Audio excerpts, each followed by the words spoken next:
Hola, voy a dar continuación a la lectura El mito de Sísifo. Kirillov. Todos los personajes de Dostoyevsky se interrogan sobre el sentido de la vida. Son modernos en eso. No temen al ridículo. Lo que distingue la sensibilidad moderna de la sensibilidad clásica es que ésta se nutre de problemas morales y aquella de problemas metafísicos. En las novelas de Dostoyevsky, la cuestión se plantea con la intensidad que no admite sino soluciones extremas. ¿La existencia es engañosa o es eterna? Si Dostoyevsky se contentara con este examen, sería filósofo.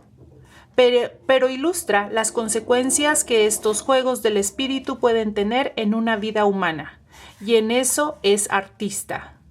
Entre esas consecuencias, la que le interesa es la última, a la que él mismo llama, en Diario de un escritor, suicidio lógico.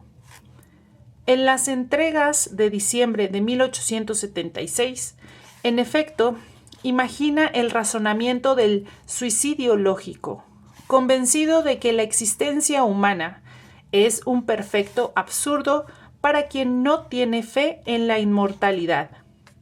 El desesperado llega a las siguientes conclusiones. Puesto que a mis preguntas sobre la felicidad se me declara en respuesta, por medio de mi conciencia, que no puedo ser feliz sino en esa armonía con el gran todo que no concibo ni nunca seré capaz de concebir, es evidente.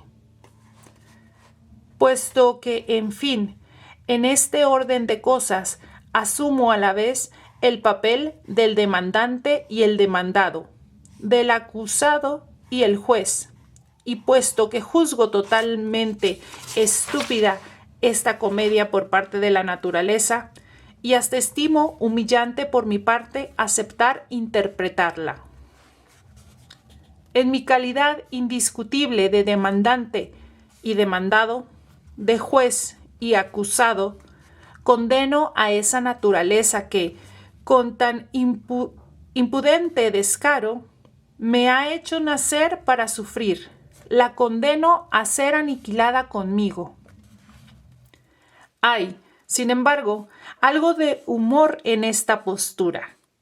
Este suicida se mata porque se siente vejado en el plano metafísico. En cierto sentido, se venga. Es la manera que tiene de probar que no podrán con él. Es bien sabido, no obstante, que el mismo tema se encarna, aunque con más admirable amplitud, en Kirillov, personaje de los endemoniados, partidario también del suicidio lógico. El ingeniero Kirillov declara en alguna parte que quiere quitarse la vida porque esa es su idea. Está claro que hay que tomar la frase en su sentido propio. Se dispone a morir por una idea, por un pensamiento. Ese es el suicidio superior. Progresivamente, a lo largo de las escenas en las que la personalidad de Kirillov se aclara poco a poco, se nos va entregando el pensamiento moral que lo anima. El ingeniero, en efecto, recoge los razonamientos del diario. Siente que Dios es necesario y que es preciso que exista, pero sabe que no existe ni puede existir. ¿Cómo no comprendes? Exclama. ¿Que esa es razón suficiente para matarse?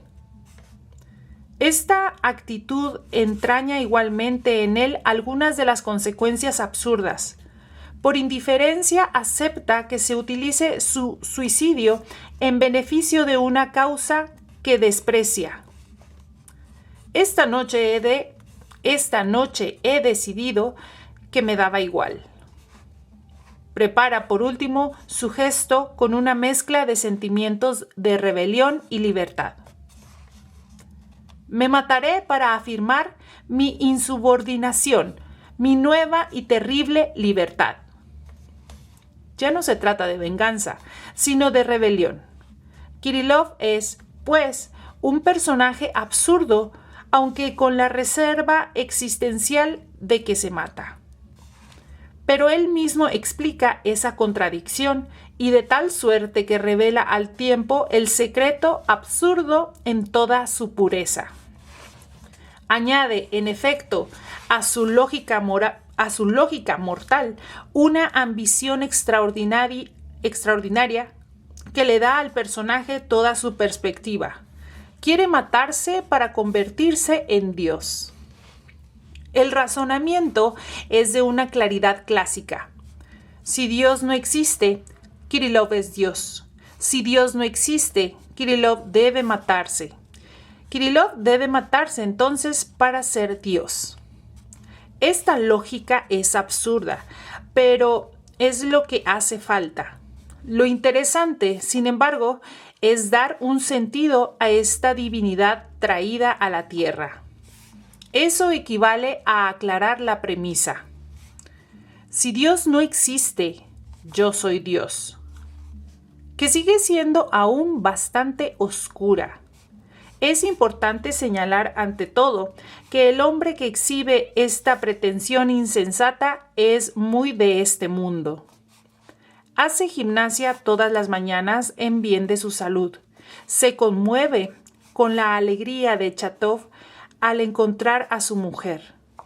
En un papel que encontrarán después de su muerte, quiere dibujar una figura que les saca la lengua. Es pueril y colérico, apasionado, metódico y sensible. Del superhombre no tiene más que la lógica y la idea fija. Del hombre tiene todos los registros. Es él, sin embargo, quien habla tranquilamente de su divinidad. No está loco, o entonces lo está Dostoyevsky. Lo que lo agita no es una ilusión de megalómano, y tomar las palabras en su sentido propio sería esta vez ridículo. El propio Kirillov nos ayuda a entenderlo mejor. A una pregunta de Stavrovin precisa que no habla de un Dios hombre. Cabría pensar que es por deseo de distinguirse de Cristo, pero en realidad se trata de anexarse a este. Kirillov, en efecto, imagina por un instante que Jesús, al morir, no se encontró en el paraíso. Supo entonces que su tortura había sido inútil. Las leyes de la naturaleza, dice el ingeniero, hicieron vivir a Cristo en medio de la mentira y morir por una mentira. Solamente en ese sentido Jesús encarna todo el drama humano. Es el hombre perfecto, pues es quien ha realizado la condición más absurda. No es Dios hombre, sino el hombre Dios. Y como Él, cada uno de nosotros puede ser crucificado y engañado. Y lo es en cierta medida. La divinidad de que se trata es, pues, totalmente terrenal. He buscado durante 3 años, dice Kirillov, el atributo de mi divinidad. Es la independencia. Se percibe ya el sentido de la premisa kirilloviana. Si Dios no existe, yo soy Dios. Convertirse en Dios es solamente ser libre en esta tierra, no servir a un ser inmortal. Es sobre todo, por supuesto, sacar todas las consecuencias de esta dolorosa independencia. Si Dios existe, todo depende de Él, y contra su voluntad nada podemos. Si no existe, todo depende de nosotros. Para Kirillov, como para Nietzsche, matar a Dios es hacerse Dios uno mismo. es realizar en esta tierra la vida eterna de que habla el Evangelio. Mas, si ese crimen metafísico basta para la plena realización del hombre, ¿por qué añadirle el suicidio? ¿Por qué matarse? ¿Por qué abandonar este mundo tras haber conquistado la libertad? Eso es contradictorio. Kirillov lo sabe bien cuando añade: si sientes eso, eres un zar, y lejos de matarte, vivirás en el colmo de la gloria. Pero los hombres no lo saben, no sienten eso. Como en tiempos de Prometeo, alimentan ciegas esperanzas en sí. Necesitan que les muestren el camino y no pueden prescindir de la predicación. Kirillov debe matarse, pues por amor a la humanidad debe mostrar a sus hermanos un camino real y difícil que será el primero en recorrer. Es un suicidio pedagógico y por tanto Kirillov se sacrifica. Pero aunque lo crucifiquen, no lo engañarán. Sigue siendo hombre Dios, persuadido de una muerte sin futuro, impregnado de la melancolía evangélica. Dice, yo soy desdichado porque me veo obligado a firmar mi libertad. Pero muerto él e ilustrados por fin los hombres, esta tierra se poblará de zares y se iluminará con la gloria humana. El pistoletazo de Kirillov será la señal de la última revolución. No es la desesperación, pues lo que lo empuja a la muerte, sino el amor al prójimo como a sí mismo. Antes de rematar con sangre una inefable aventura espiritual, Kirillov pronuncia una frase tan vieja como el sufrimiento de los hombres. Todo está bien. Este tema del suicidio en Dostoyevsky es, pues, un tema absurdo. Señalemos solo antes de seguir adelante que Kirillov reaparece en otros personajes que también plantean nuevos temas absurdos. Stavrogin e Iván Karamazov ejercitan en la vida práctica verdades absurdas. A ellos es a quienes libera la muerte de Kirillov. Tratan de ser zares. Stavrogin lleva una vida irónica. Sabemos muy bien cuál. Despierta el odio a su alrededor. Y, sin embargo, la frase clave de este personaje se encuentra en su carta de despedida. No he podido detestar nada. Es zar en la indiferencia. Iván lo es también al negarse a abdicar de los poderes regios del espíritu, a quienes, como su hermano, prueban con sus vidas que es preciso humillarse para creer. Podría responderles que la condición es indigna. Su frase clave es el todo está permitido, con el conveniente matiz de tristeza. Por supuesto, termina en la locura, como Nietzsche, el más célebre de los asesinos de Dios. Pero es un riesgo que hay que correr. Y ante estos finales trágicos, el movimiento esencial del espíritu absurdo consiste en preguntar: ¿y eso qué prueba? ¿Y eso qué prueba? Por eso las novelas, al igual que el diablo, por eso las novelas, al igual que el diario,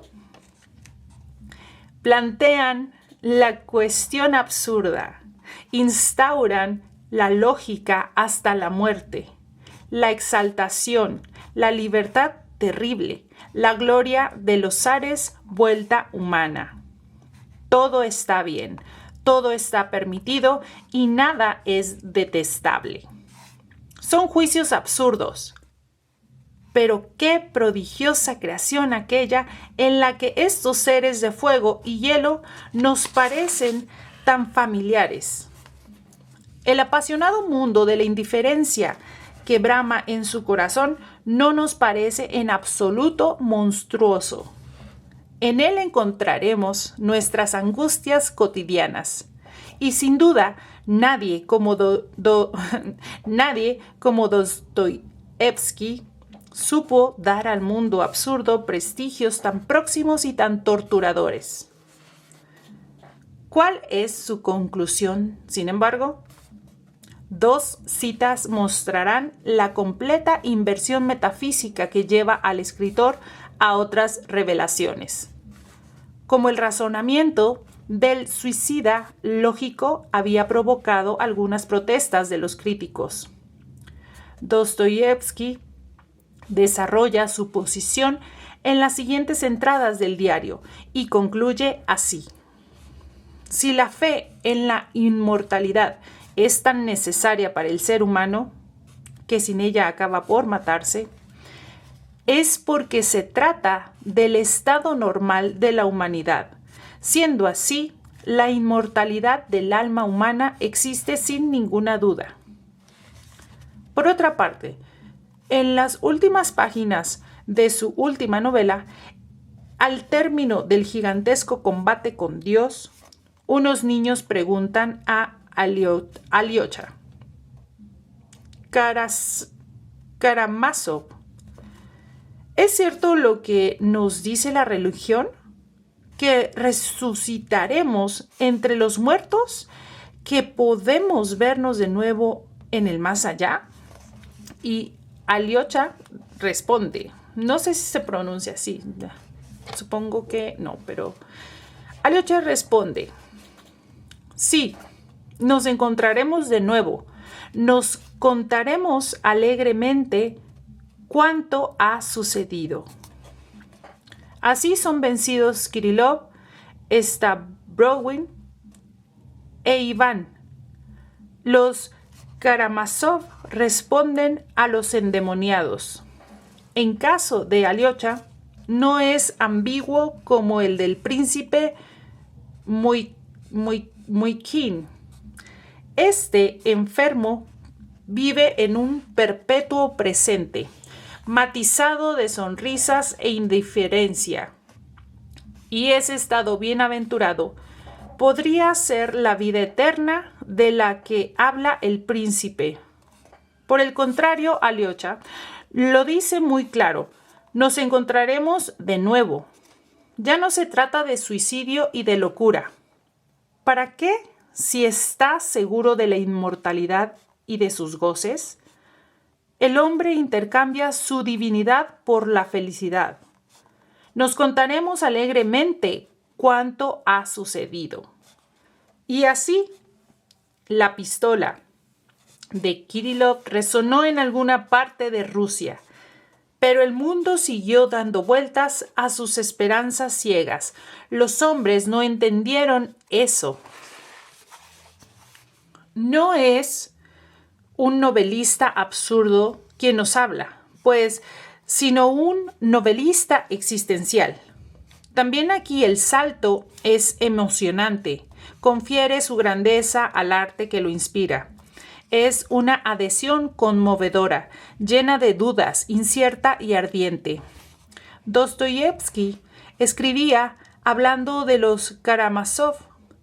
La pregunta principal que se planteará en todas las partes de este libro es la misma que me ha hecho sufrir consciente o inconscientemente toda mi vida: la existencia de Dios.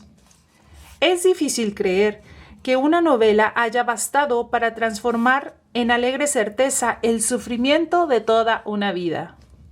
Un comentarista lo señala con toda la razón. Dostoyevsky está conchavado con Iván y los capítulos positivos de Karamazov le exigieron 3 meses de esfuerzos, mientras que compuso en 3 semanas, en plena exaltación, los que él llamaba blasfemos. No hay uno solo de sus personajes que no lleve ese aguijón en la carne, que le irrita y al cual busca remedio en la sensación o la inmortalidad. En todo caso, quedémonos con la duda. Esta es una obra donde, en un claroscuro más penetrante que la luz del día, podemos captar la lucha del hombre contra sus esperanzas. Al llegar al final, el creador elige contra sus personajes. Esta contradicción nos permite también introducir un matiz. Aquí no se trata de una obra absurda, sino de una obra que plantea el problema absurdo. La respuesta de Dostoyevsky es la humillación, la vergüenza, según Stavrogin. Una obra absurda, en cambio, no da respuestas, y en eso está la diferencia. Señalémoslo bien para terminar. Lo que contradice lo absurdo en esta obra no es su carácter cristiano, es el anuncio que hace de la vida futura. Se puede ser cristiano y absurdo. Hay ejemplos de cristianos que no creen en la vida futura. A propósito de la obra de arte, sería, pues, posible precisar una de las direcciones del análisis absurdo que hemos podido presentir en las páginas precedentes. Lleva a plantear la absurdidad del Evangelio. Aclara la idea, fecunda en consecuencias, de que las convicciones no impiden la incredulidad. Bien se ve, por el contrario, que el autor de Los endemoniados, familiarizado con estos caminos, ha tomado para acabar una vía totalmente distinta. La sorprendente réplica del creador a sus personajes. De Dostoyevsky a Kirillov puede resumirse así: la existencia es engañosa y eterna. Bueno, pues hasta aquí dejamos la lectura hoy. Muchas gracias.